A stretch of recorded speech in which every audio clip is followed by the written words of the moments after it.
በጣም ተቀየረ አይምሮዬ። በቃ እንደዚህ ያለውን ብር ላክና ጸሎት አድርገን ደግመንበት እንመልስልሃለን አሉኝ። ሰውየው ቦታ የሚገዛው ቁርስ ስሩና ጠብቁኝ። ቦታ ሊገዛ ዛሬ ሊመጣ ደግሞ ከኛ ቤት ነው ቁርስ የሚበላው። አንተ በቃ ማሸርገድ ጀመርክ አይደል? ስህተት እንዳመጣ አምነዋለሁ።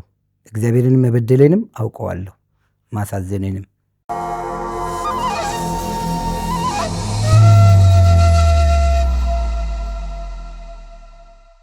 ሰላም ጤና ይስጥልን። የተከበራችሁ የዮሃ ሚዲያ ቤተሰቦች እንደምን ሰንብታችኋል? በዮሃ ሚዲያ የተለያዩ ቤተሰባዊ፣ ማህበራዊ ያልተነኩን ያልተዳሰሱ ታሪኮችን ወደ እናንተ ወደ ተከበራችሁ ተመልካቾች እንደምናደርስ ይታወቃል። ዛሬም በአንድ ታሪክ ተገናኝተናል። በፌስቡክ ያወቅኩት ግለሰብ ህይወቴን አስተካክላለሁ ብሎ እንደዚህ ያደረገኝ ይላሉ የዛሬ ተረኛ ባለ ታሪክ። ምንድነው የሆነው? ምንድነው የተፈጠረው? በቆይታችን ሁሉንም ወደ እናንተ ወደ ተከበራችሁ ተመልካቾች የምናደርስ ነው የሚሆነው። በዮሃ ሚዲያ የሚቀርብ ታሪክ ካላችሁና እኛን ማግኘት ከፈለጋችሁ ደውሉ። የመረጃ ክፍል ባለሙያዎች ሀሳባችሁን ተቀብለው ከኛ ጋር ያገናኛችኋል። እኔ አለምሰገድ ታደሰ ነኝ። አብራችሁ ይቆዩ። ይህ ላንተ፣ ላንቺ ወይም ለርሶ የሚሆን ትክክለኛ መልእክት ነው። ምን አይነት የስሜት ለውጦችን እያስተናገዳችሁ ነው? የድብርት፣ የጭንቀት፣ ከሰው ጋር ያለ መግባባት ወይንስ ባለፈ ታሪኳችሁ ላይ ተከስቶ በነበረው ችግር ዛሬ እንደ አዲስ እያዘናችሁ ነው?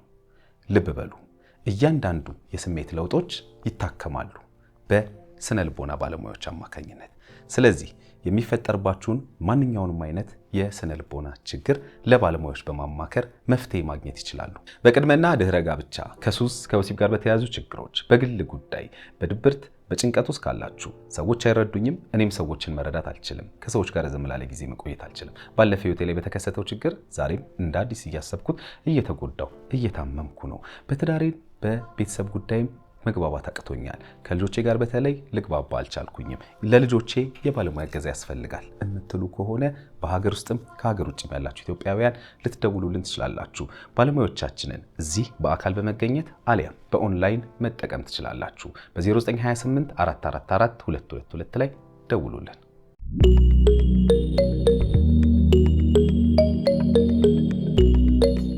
እንኳን ደህና መጣችሁ። እንኳን ደህና ቆይ። ሰላም ነው? እግዚአብሔር ይመስገን። እናመሰግናለን። በቅድሚያ ታሪካችሁ ልታካፍሉን ስለመጣችሁ፣ ምናልባት በእኛ ሰው መማር አለበትም ብላችሁ ስላሰባችሁ ለዛ እኔ በቅድሚያ አመሰግናችኋለሁ። ባልና ሚስት ናችሁ? አዎ። በትውውቅ እንጀምር። ከማን ልጀምር? ችግር የለውም ከነም ጀምር። እሺ። ስሞት ማን ነው? ደስታ። ማን? ደስታ። አቶ ደስታ። እሺ። እርሶስ? እኔ አለም። አለም። አለም። አለም።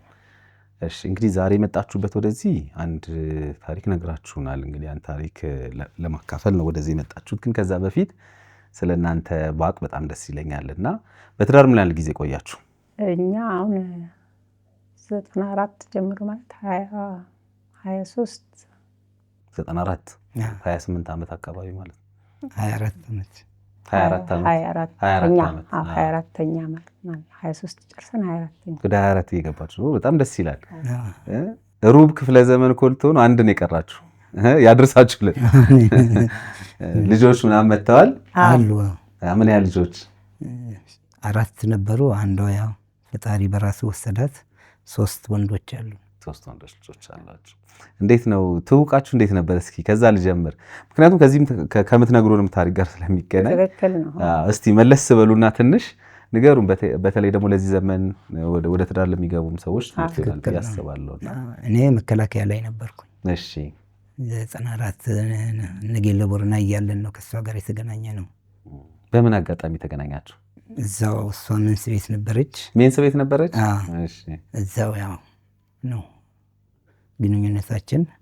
ያው ከዛም በኋላ ትዳር እዛው እያለን መሰረት ነው። ምንም ባዶ ምንም ነገር በሌለበት ነው እንግዲህ ያው መከላከያ ቤት ይታወቃል። ፋይናንስ ነበርኩኝ በዛን ሰዓት። እኔም ያው ደሞዛችን ይታወቃል። የተራ ወታደር 201 ብር ከ20 ሳንቲም ነው።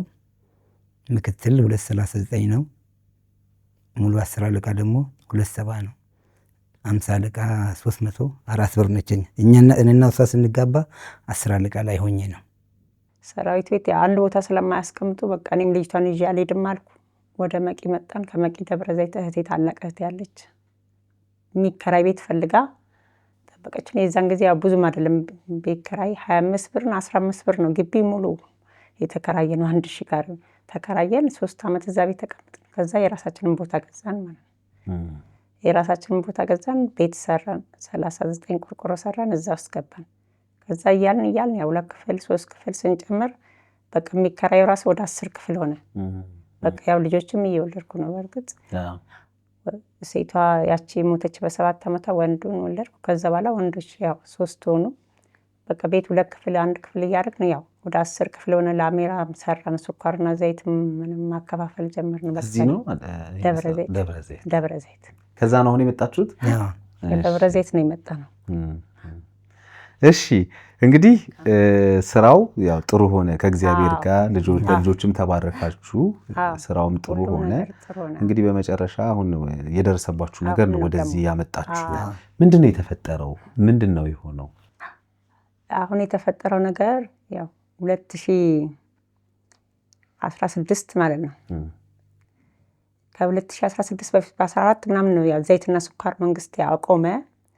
ያው ዘይት የምናመጣበት የራሳችን ብር ነበር። ያው ወደታችን እንትን እያለ እየተመናመነ በወጪ በምን በቃ ሲያልቅ፣ ቆይ ለምን ብር ወስደን የሆነ ነገር ብንሰራ የሚል ነገር አስበን በካርታ 2016 ማለት ነው ካርታ ሲዘን ከልዩ ማይክሮ ላይ ብር 1 ቢሊዮን ብር ተበደር 100,000 ብር አስይዘን ምን 100,000 ብር አስይዘን 1 ቢሊዮን ብር ማለት ነው። 100,000 ቆጥበን ነው ምንድነው? ለምን ቁጠባ ነው? 100,000 ብሩ ዝም ብሎ እንደ ማስያዣ ቁጠባ ነው ነው። እነሱ እንትን የሚሉት። ያው 100,000 አስይዙ ይሉና 1 ቢሊዮን እና እሱ ታክሲ ነገር ገዛለሁ ብሎ በቃ በጣም እንትን አለ። ስለጓጓ ያን ነገር ማድረግ አለብኝ ብሎ በጣም ጓጓ። በቃ በዛ ነገር ላይ እዚህ መተን አዲስ አበባ ብሩን ከወሰድን በኋላ አዲስ አበባ መተን ሰው እንደዚህ ጠቁመን መኪና ምናምን ማለት ታክሲ ለማየት እዚህ መጣን። ያው ዋጋው አልተመጣጠነም ከብሩ ጋር። በዚህ መሀል እያለን ነው በቃ ብሩን እሱ አንዱ መኪና አነጋግሮት በእምነት ብቻ ምንም ነገር ሳይዝ እንዳለ ብሩን ከአካውንት እሱ አካውንት ላይ ነበር ያው ብሩ በወቅቱ የወጣ ያው በኔ ስም ነው እንትኑ ማለት ነው ብድሩ የተባልች ነው። አዎ እስኪ ይሄን ነገር ምናልባት እሳቸው ቢነግሩኝ። በደንብ አውራለት። መጀመሪያ ሱቅ ላይ አውራለት የሆነ ቦታ ነበረኝ። የሆነ ሰው ገዛለሁ ብሎ ያንን ቦታ ሌላ ቦታ ትርፍ ገዝቼ ነበረ በዛን ሰዓት ባለኝ ሰዓት። እሱን ገዛለሁ ብሎ መጥቶ ቦታውን ካየ በኋላ ዋጋ ተነጋገርንና እኔ አላውቅም ብቻ ፈጣሪ ነው የሚያውቀው። ጠዋት ሮብ ዕለት ነው እንደዚህ የገብርኤል ማግስት ነው። የገብርኤል ቀን ነው አይደል? የገብርኤል ቀን ተነጋገርን። የገብርኤል ማግስት የዛን ቀን የገብርኤል ቀን አይቶ በማግስቱ መጣ። አርብ ነው መጣለሁ ያለኝ። ሮብ ዕለት አይቶ አርብ ነበር መጣለሁ ያለኝ። ሐሙስ መጣ። ቤት ሊሸጡ ነው? መሬት ሊሸጡ? መሬት አዎ፣ ቤት የሰራሁት ቤት ነበረኝ። እሱን ሸጣለሁ ብዬ ነበረ ነግዴ የነበረኝ። ከዛን ጠዋት መጣ፣ ጨበጠኝ። አላውቅም እንግዲህ ምን እንዳደረገኝብን። ከዛ ቤት እንኳን ገብቶ እንጀራ በልቶ ምን ብሎ ብር ስኳር ማምጫ ነበረ አንስቼ 115,000 ብር ሰጠው። እንደዚህ ዝም ብዬ ቁጥሬ አንስቼ ሰጠው። አላውቅም ማን ነው ሰውየው? አላውቅም። እንደዚህ በቃ ሰውየውን እስኬት ያውቀዋል። ያው አላውቅም። በጣም ብዙ ጊዜም ሰው በጣም ያምናል። አምናለሁ ሰውን። ቆይ ይሄ ከማመን ካለማመን ጋር እኮ የሚገናኝ አይደለም። በምን እንዳስነካኝ አላውቅም። በቃ ደነዘዝኩኝ። ስጠኝ ስለኝ ብቻ መስጠቴን ነው የማውቀው። መስጠቴን ብቻ ነው የማውቀው። ከዛም በኋላ ቆይቼ ነው ሁሉን ነገር ያወቅኩት። ሰጥቼ ምን ካልኩ በኋላ ነው ያወቅኩት። ያ የራሴ ብር ስለሆነ በቃ የራሴ ለፍቼ እግዚአብሔር ለእኔ ያልፈቀደው ነው ብዬ ተውኩት። ሌላ ብር ነው ይሄ፣ ሌላ ብር ነው። ይሄ ሌላ ብር ነው። የሱቅ የምትሰሩበት ብር የምንሰራበት ነው። 15 ላይ ነው። ሰጠው በቃ ከዛ 2015 ቆይቼ ነው ብሩ ሳይመጣ ራሴን ብድሩ ሳይመጣ ነው ይሄ የተከሰተው። ይሄ መጀመሪያ ያ የራሳችን ብር ከሆነ በኋላ እንግዲህ ካርታ ወጣሁና 1 ሚሊዮን ብር ተበደርኩኝ። ተበድሬ በሷ ስም ነው ያው የሴቶች እንትን ይቀንሳል ተብሎ ከዛን በሷ ስም ወጣ። ብሩን ወደ እኔ አዞረች። አዙራ እያለች ምን እኔ ብቻ እግዚአብሔር ነው የማውቀው። እኔ በዚህ ምድር ላይ ሰይጣን ብዙ ፈተናዎችን ያመጣል። ያው መኪና ለመግዛት እንዳለችውም አዲስ አበባ መተን ያክስቷ ልጅ አለች። ከእሷ ጋር ሁሉ ነገር አየን። ምናን አይ ባለ ስራው ሰባራ ነው ተብሎ ነው የተመለስ ነው። ከዛ በኋላ በእምነት እኔ ምንም እንትን አላልኩም። በአካውንት እንትን አውጥቻለሁ ከባንክ ስሙንም ምኑንም ግን ምንም ማግኘት አልቻልኩም። ምንድን ነው የሆነው? በቃ ብሩን ሰጠው። ለማን? በአካውንት አስተላለፍኩኝ። ለማን? ዳዊት አበበ ይባላል። ምንድን ነው ዳዊት? እንግዲህ ደላላ ይሁን እንደዚህ በመነጋገር ነው። ግልጽ ነው አይደል የምናገር። በፌስቡክ ነው እንደዚህ እንትን የተደረገ ነው። አቶ ደስታ አሁን ምን መሰሎት፣ አሁን ለእኔ ትክክለኛውን ነገር ንገሩኝ ከቻሉ። ለምን መፍትሄ አይደል ፈልገው የመጡት? ስለዚህ መፍትሄ ፈልገው ከሆነ የመጡት አሁን ስጠይቆት እኔ እረዳዎታለሁ። ንገሩኝ ትክክለኛውን። ምንድን ነው የተፈጠረው? ማለት እሺ የመጀመሪያውን 115,000 ብር ሱቅ መጥቶ ነክቶኝ እንደዚህ አድርጎኝ እሺ ሰጠሁት አሉኝ። ያለፈ የራሴ ስለሆነ ምንም ያውን እኮ ይሄም እኮ የራስዎት ነው። ይሄም የጋራችሁ ነው። ያም የጋራችሁ ነው። ያም መስሪያችሁ ነው። ስለዚህ ከዛ በኋላ ካለፈ በኋላ ግን ይሄ 1 ሚሊዮን ብር ሲመጣ እርሶ ጋር መኪና ሊገዙ ነው መጣሁ አሉኝ። አዲስ አበባ መኪና አዩ። ከዛ ባሌስትራ ተሰብሯል ብዬ ተመለስኩ። ከዛ በፌስቡክ ነው የማውቀው ሰውየውን፣ ለሱ ገንዘብ ሰጠሁት። ምንድን ነው ይሄ ማለት? ማን ነው በፌስቡክ የሚያውቁት ሰው ማን ነው? እኔ አላውቀውም። መጨረሻ ላይ ልነግርህ እኮ ልመጣ ነው እኮ።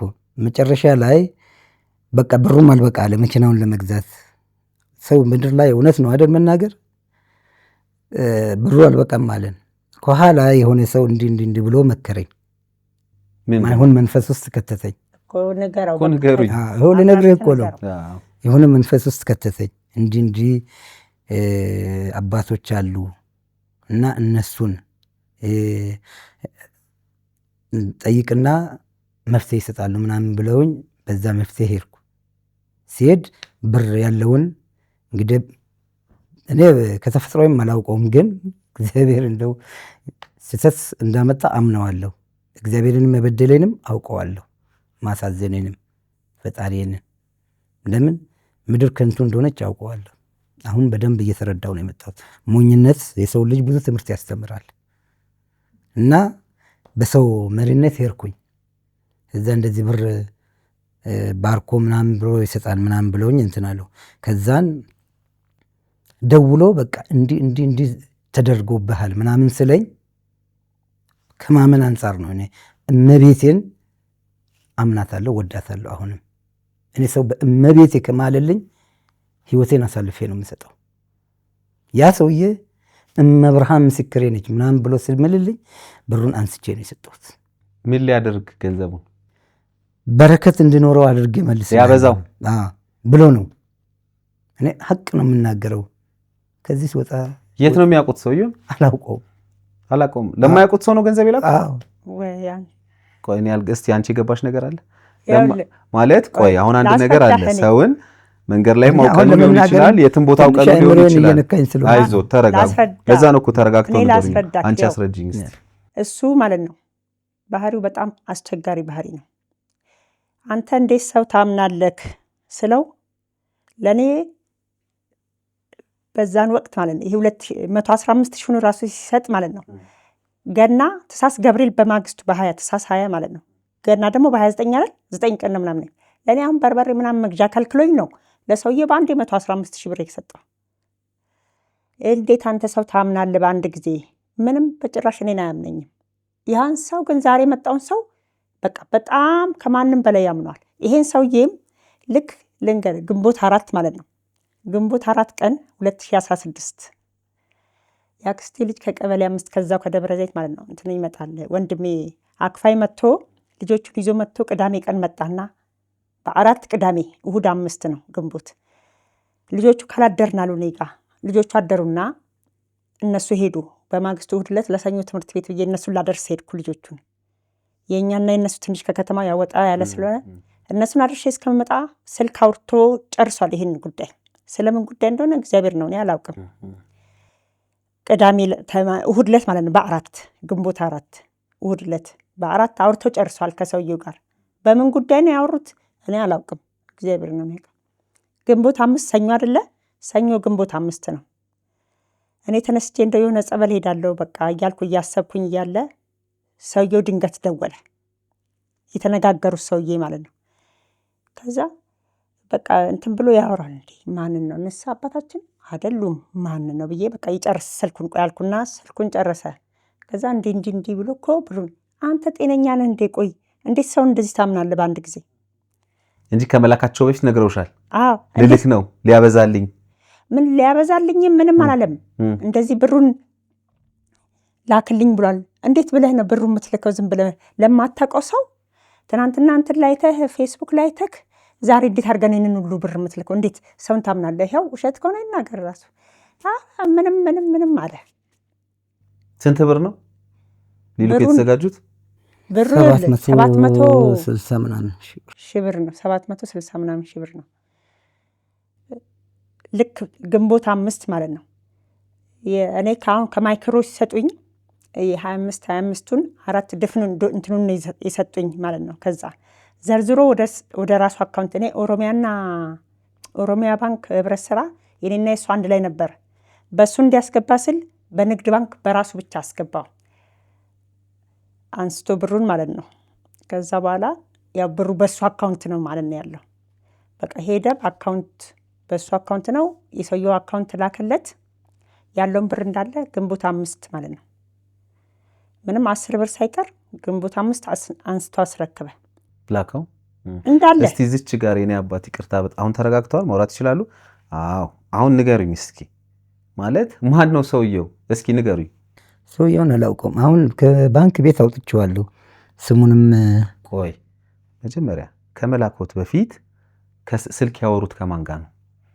ከዚሁ እሷ ካለችው ሰውዬ ጋር ነው። መጀመሪያ እንዴት እንደሆነ ታውቃለህ? እንደዚህ ሰራለሁ ምናምን ብሎ ስጠይቅ 20 ሺህ ብር ትከፍላለህ። እንደዚህ ሰራለሁ አይበሉኝ፣ ያለውን ፋክት ንገር፣ እውነታውን ንገር።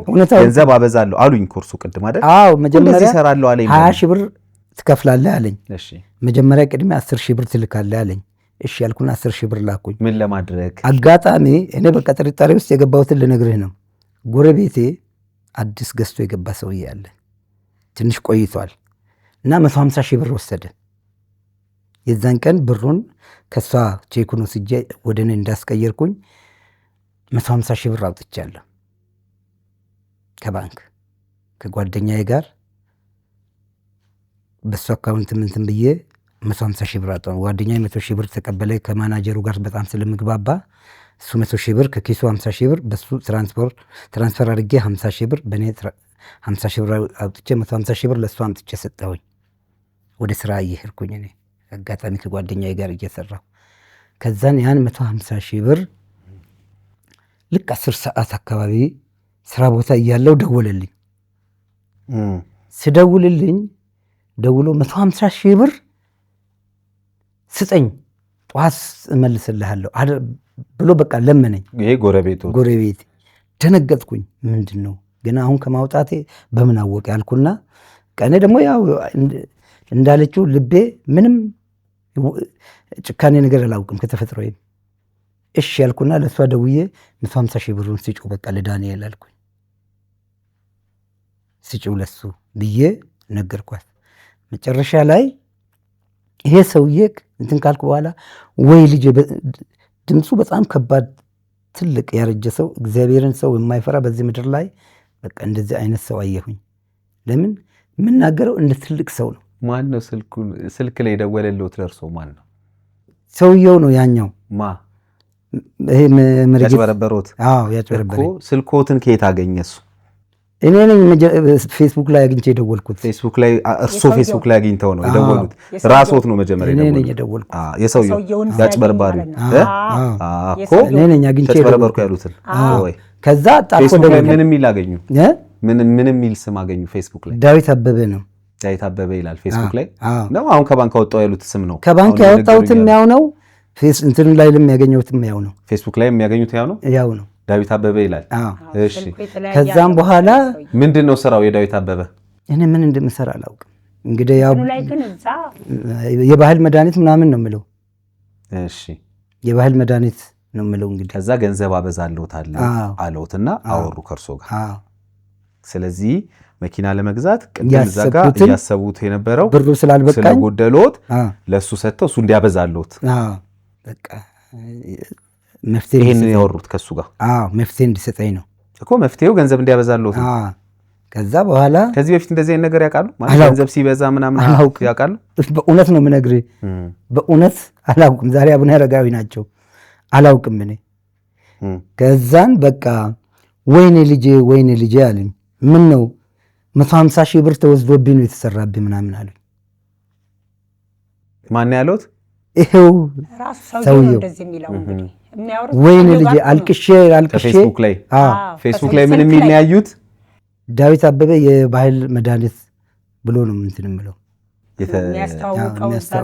የተጻፈው ፌስቡክ ላይ ያዩት ይሄንን ነው። ከዛ ራስዎት ነው የደወሉት? አዎ አይደል? ራሱ አይቶ ነው የደወለልኝ። ራሳቸው ነው። እኔ ነኝ የደወልኩት እኮ። ቆይ አንድ ጥያቄ ልጠይቅዎት እኮ እዚህ ጋር እኮ ነው ጥያቄ። ራሱ ነው የደወለው። እርስዎ ፌስቡክ ላይ ያዩ የባህል ሕክምና ለምሳሌ ያው የባህል ሕክምና ነው አይደለ? ብዙ የባህል ሕክምናዎችን እናውቃለን አይደለ? ሕክምና ነው የሚሰጠው እንጂ የባህል ሕክምና እኔ ስለ ገንዘብ ማብዛት ይላል። ዝርዝር አለው ከስር። እሺ ከስር ዝርዝር አለው። ምን ይላል? መፍትሄዎችን እንሰጣለን። እነዚህ የጠፋ ብር እንመልሳለን። እነሱ እንግዲህ ዝም ብለው ይጽፋሉ እዛ ላይ አይነ ጥላ ምናምን የሚለውን ነገሮች ከስር ይጽፋሉ። ከዛ ራስዎት ነው የደወሉለት? እኔ ነኝ የደወልኩት። ምን አሉት? ደውለው እንደዚህ መፍትሄ ፈልጌ ነበር ምናምን ብዬ ጠየቅኩኝ። አዎ ችግር የለውም እንሰራለን አሉኝ። ከዛን 20 ሺህ ብር ትከፍላለህ አሉኝ። 20 ሺህ ብር አይበዛም ወይ ስል አይ ቅድሚያ 10 ሺህ ብር ትከፍላለህ፣ ቀጥለ 10 ሺህ ብሩን ትልካለህ አለኝ። እሺ ያልኩኝና 10 ሺህ ብር ላኩኝ። ከዛን ወይኔ ልጄ፣ ድምፃቸው እንደ ትልቅ ሰው ነው በቃ የምናገሩት። ወይኔ ልጄ እኔ አይቼህ በጣም አለቀስኩኝ፣ እመብርሃንን ብለው ማሉ። 150 ሺህ ብር ተወስዶብኝ ተሰርቶብሃል። በቃ አይምሮዬ በዛ ተቀየረ፣ በጣም ተቀየረ አይምሮዬ። በቃ እንደዚህ ያለውን ብር ላክና ጸሎት አድርገን ደግመንበት እንመልስልሃለን አሉኝ። ስሉኝ እንግዲህ ዋህነት ነው፣ ምንም ማድረግ አልችልም። እግዚአብሔር የሰጠኝ ተፈጥሮ ምንም ማድረግ ስለማልችል በ5 ነው እንግዲህ ግንቦት 5 ማለት ምንም ማድረግ ስለማልችል ግንቦት 6 አንስቼ በ150 ሺህ ብር እርስዎ ለጎረቤት ነው ያበደሩት። ከዛ እሱ ደግሞ በ150 ሺህ ብር እንደዚህ ሆነዋል ብሎ መብርሃንም ብሎ ማለት ምን ሆነዋል አለ። እንደዚህ አይበሉኝ ብዬታለሁ እኔ ቅድም። ምን አለውት? እርሱም ያወሩትን ኮንቨርሴሽን ሰው ተሰርቶብሃል። ምንድን ነው የተሰራበት? ብር እንዳይበረክት እንዳትቀየር ተሰርቶብሃል ብሎ ነው እንግዲህ የተናገረው። ስለዚህ ስለ ብሮት እንዳይቀየር ስለሆነ ወደኛ ያለውን ገንዘብ ላኩና ደግሞ እኛ ደግመን ስንልክሎት ይበዛል ማለት ነው። ያኛው ሰው ያያለ ከዚህኛው ይልቅ ያኛው ይሄ በአካል ነው የሚያየው እዚህ ጋር ያለው እንግዲህ በአካል የሚታይ ነው ጠዋት ማታም። ያኛውን ደግሞ በስልክ ነው የሚያውቀው እንጂ ሌላ ምንም አያውቅም። ግን የትኛውን ነው ያመነው እሱ? በፌስቡክ ላይ ያለው እሱ ነው። ከዛ ስንት ብር ላኩለት? 762 ሺህ ብር። 762 ሺህ ብር በአንዴ ነው የላኩለት? በአንዴ ነው የላኩት። እንዴት ላኩ? በአንድ ምንም ትራንስፈር አድርጌ ወዲያውኑ ነው በቃ። ባንክ ወደ ራሱ አይ በአንድ ጊዜ አይገባማ። ትራንስፈር ይገባል? አይ አይገባም። ገብቷል። በአንዴ ነው የተላከው እኮ። ገደብ አለው በአንድ ጊዜ። አሁን ለምሳሌ በንግድ ባንክ ምን አሁን እኮ አይደለም፣ አሁን ሊቀየር ይችላል እንጂ 16 ነው እሱማ 16 ነው ብሩ የጠፋ 16 ግንቦት 5 ነው 2016። አዎ 16 ግንቦት። በሞባይል ባንኪንግ ነው የላኩት አይደለም? ትራንስፈር ባንክ ሄደው ነው የላኩት? ባንክ እኮ ነው ባንክ ሄደው እኮ ነው ይችላል። እንደዛ እኮ ነው ባንክ ከዚህኛው ከዛ ከሁለት ወደዛ አካውንት በሁለት ደረሰኙ ያስገቡበት ደረሰኝ አለው። እሺ ከዛን ያው ላሳዩኛል ባል። እሺ 762 ሺህ ብር ላኩለት። ስንት አድርጎ ሊመልስልዎት ነው የላኩለት? እሱ እንግዲህ እንደዚህ አላለኝም። ያው በረከት እንዲኖረው ነው ያለኝ። ደግመንበት ጸልየንበት እንመልሳለን ነው ያለኝ እንጂ ይህን ያህል ብር ምናምን አላለኝም። እሺ ከዛን ጭራሽ አይ እንደዚህ መንፈሱ አልቀበላለ ይህን ያህል ብር እንደገና ጨምራለኝ። እንዴት እንደዛ ይሉኛል ብዬ በቃ አለቀስኩኝ። አልኩኝ ምንም። እሷም ደውላ ጠየቀች። ምንም በቃ ልናደርግ ከሰዋል። ለህግ አቅርበዋል ጉዳዩትን ሄጄ በምን ማስረጃ ነው ህግ ጋር ሄጄ የምጠይቀው? ባስገቡበት ነው። ባንክ ሄጄ ያስገቡ አይደለም ያሉኝ? አልጠየኩም። በቃ ህግን አልጠየኩም። ህግ ጋር አልደረስኩም። አልጠየቁም። ግን አዲስ አበባ የሆነ ደህንነት ነበረ። ለሱ ሁሉ ደውዬለት ነግሬው ነበረ። እሱም መንግስት መልስም አልሰጠኝም። አንድ ጓደኛ የነበረ በቃ ስራ ስለበዛበት ነው መሰለኝ። እሺ አንቺ ገንዘቡን መላካቸውን በምን ሰማሽ? እንዴት ሰማሽ? በምን አጋጣሚ አወቅሽ? በምንድን ነው አትልም? የዛን ቀን ግንቦት 5 ማለት ነው፣ ሰኞ ቀን ነው ግንቦት 5። ስልክ እንዳልኩ ሰውየው ደወለ ልክ ቤት ውስጥ እያለን።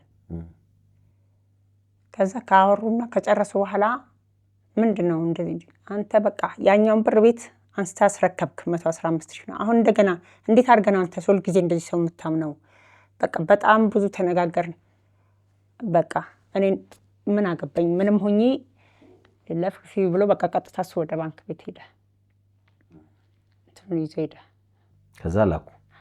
ምን ተሰማሽ? እንደው ወይ በዛ ላይ ብድሩ ባንቺ ስም ነው? በእኔ ስም ነው። በዛ ላይ ቀን አይሰጡም እነሱ።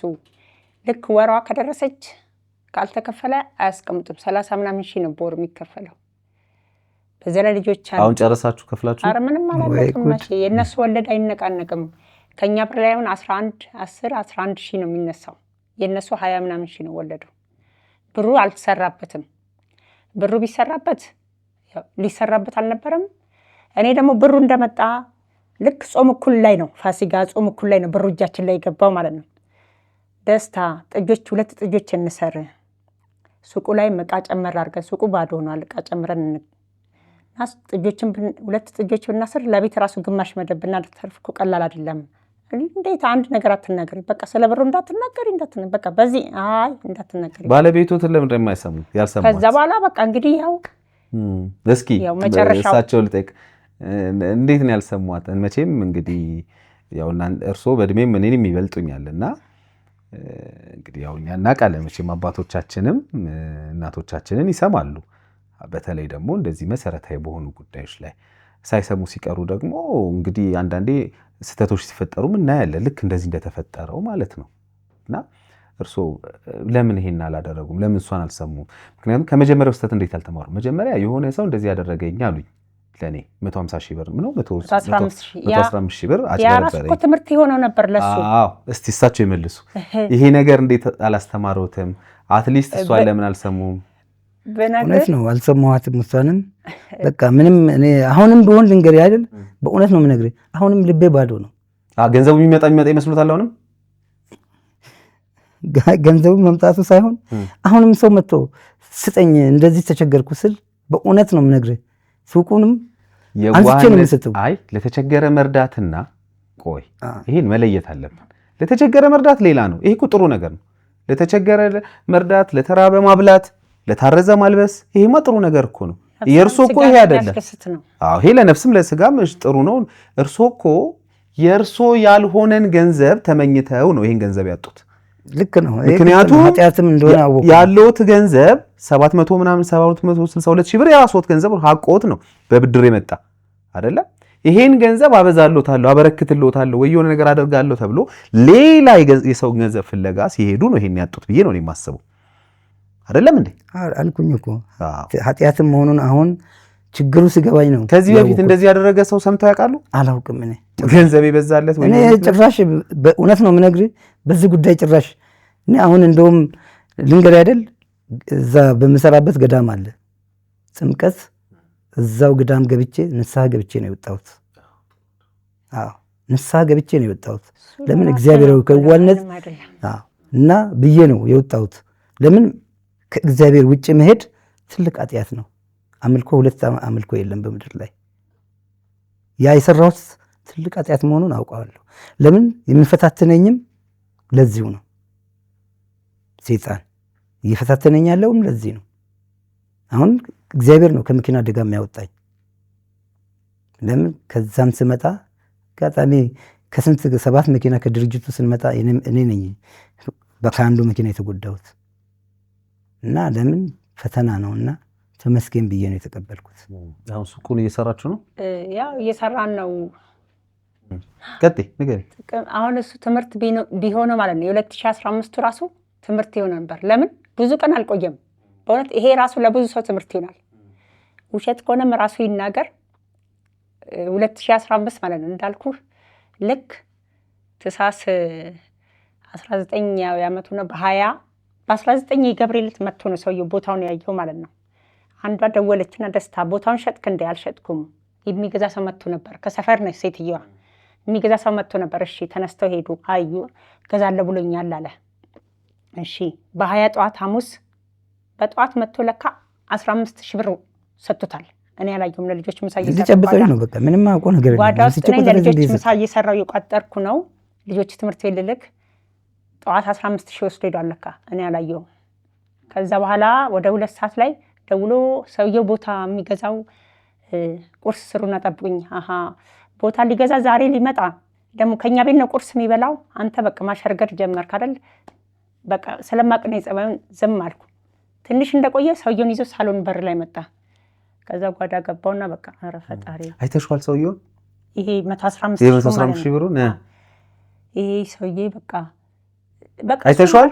እቤት መጥቷል እኮ። እሺ ካለዛን ቀን አይቼው አላውቅም። ሰውየውን ቀጥታ ሳሎን በር ላይ እንደዚህ ይዞት መጣ። በቃ እንዲህ የሚኖርበት ቦታ ማያውቀውም። አታውቁትም? አላውቀውም። ከሴትዮዋ ጋር ነው የመጣው። ሴትዮዋም አታውቅም። አሁን ለምሳሌ እናንተን አሁን ማን ነው እናንተ ዛሬ እኛን አያችሁናል። በቃ እኛ እንኳን አሁን ከሌ ስም ቢያንስ ስምን ስልክም ልትወስዱ ትችላላችሁ። እኛ የዚህን ያህል የለም እኮ ምንም የዚህን ያህል እንትን የለም።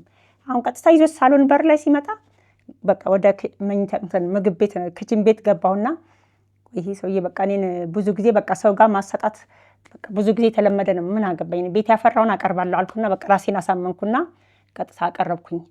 እንጀራም ለልጆች የሚሰራት ምግብ ነበር አቀረብኩና ትቼላቸው ደግሞ የሆነ ዳቦ እንትን ስላይት ይሄ እንትን የተቆረጠውን ከዳቦ ቤት ይዞ መጥቶ ነበር። እሱንም እኔ የሚጋገርኩት ድፎውን ነበር። ሁሉንም ጨመርኩላቸውና ትቼ ነው ወደ ሱቅ ሄድኩ። ጾም ነበር አጋጣሚ ደግሞ እየጾምኩ ነበር ለሱ ብዬ እዛን ቀን ወጣው። ከዛ በኋላ ያለውን ብር እንዳለም ለቃቅሞ ለኔ በ15 ማለት ነው። ይሄ በ20 ነው እንግዲህ እኔ ተሳሳ 15 ለበርበሬ መግዣም ለአመት በዓል በቃ ለጌሾም ለምናምን ማዘጋጃ ስለው 1500 ብር ሰጠኝ። 1500 ምን ያደርጋል? በቃ ስንጨቃጨቅ 2000 ያደርጋት በቃ ከዛ ከለከለኝ። ግን በአምስተኛ ቀኑ ይሄን ብር 115,000 ብር በአምስተኛ ቀኑ ማለት ነው አንስቶ ትምህርት ይሄ ራሱ ትምህርት የሆነ ነበር እንትን ቢል ማለት ነው። ይሄኛው ቢሆን አንተ እንዴት ሰው ታምናለህ ስለው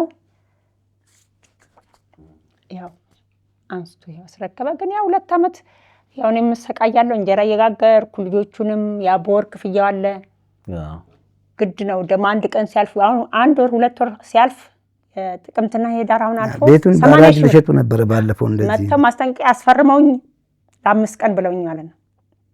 በቃ ምንም የማደርገው ግራ ገብቶኝ በ5 ቀን እንድትከፍይ 2 ወሩን 80,000 አለዛ መተን እርምጃ ከ5 ቀን በኋላ እርምጃ ነው የምንወስደው አሉ። በቃ በጣም ተሰቃይቼ መጀመሪያ የተቆጠበችው የተያዘችው ብር አልነበረም። አንዱን ለምኜ እዛው ድርጅት ውስጥ የሚሰራ ማለት ነው። በቃ ከዛ ብር ላይ ያን እንዲከፈልልኝ ያንን ወር ማለት ነው አርጌ ከዚህ በኋላ ከሆነ ግን 1 ቀን ካሳለፍሽ በቃ እርምጃ እንደምንወስድ ብለው ያንን ለምኜ ከዛ ከመጀመሪያ ከተቀማጩ ያ ተከፈለ። ከዛ በኋላ እሱ ሲሰራ ያው ከሱ ደሞዝ ጋር እየጨማመርኩ 33ም 32 50 1 ቀን ካደረ ይወለዳል። 1 ቀን ሲያድር 700 ብር 1 ቀን 700 ብር ነው የሚወልደው። በቃ ቀና በ27 ነች። ከ27 ካለፈች በ28 ከሆነ 700 ትጨምራለች። በ29 ከሆነ እንደዛው በቃ እንደዛው። ይኸው እንግዲህ ያው ትምህርት ነው ለሌላ ሰው። እንግዲህ ሌላ ሰው ይሄን የሚያይ ሰው ትምህርት ይወስዳል ብለን እናስባለን። እንግዲህ እናንተ ደግሞ ጉዳዩ አሁን በጣም ከባድ ነው ማለት እንግዲህ ያው ያላሽን ገንዘብ ሌላን ገንዘብ ፈልገሽ ያንቺ ያልሆነ ነገር ፈልገሽ ያደረጋችሁት ነገር ነው። ስለዚህ ጠንክሮ መስራት ነው የመጀመሪያው የሚያስፈልገው ብዬ አስባለሁ። ዋጋ ያስከፍልሻል። ያው አንቺንም እሳቸውንም ዋጋ ያስከፍላችኋል። ከዚህ ብር ላይ ምንም ነገር ሳትጠቀሙ ነው ኦልሞስት እንግዲህ 1 ሻይ አልጠጣንም። አንድ ነገር 700 ምናምን ሺህ ብር እዚህ ከሰጣችሁ ያኛውስ 150,000 ብር ያበደራችሁ ተመለሰለት። እሱ ለሷ መለሰላት 10,000 አስቀርቶ ሌላውን ሰጠ። ስለዚህ ያው ትልቁ ነገር ያው ጠንክሮ መስራት ነው ብዬ ነው የማስበው። ዋጋ ያስከፍላል በህይወታችን ላይ እንደዚህ አይነት የምንሰራቸው ነገሮች ስህተቶች። ስለዚህ ያ ነው እናንተም ላይ የሆነው። እንግዲህ እናንተን ማግኘት የሚፈልጉ የሚደውሉ ሰዎች ካሉ የእናንተን አድራሻና እንሰጣቸዋለን። እናመሰግናለን ግን ታሪካችሁን ስላካፈላችሁ። እንግዲህ የተከበራችሁ ተመልካቾች ከዛሬ እንግዶች ጋር ያደረኩት ቆይታ ይህን ይመስላል። በሌላ ጊዜ በሌላ ታሪክ እንገናኛለን። በየውሃ ሚዲያ የሚቀርብ ታሪክ ካላችሁና እኛን ማግኘት ከፈለጋችሁ ደውሉ። የመረጃ ክፍል ባለሙያዎች ሀሳባችሁን ተቀብለው ከኛ ጋር ያገናኟቸዋል። እኔ አለምሰገድ ታደሰ ነኝ። መልካም ጊዜ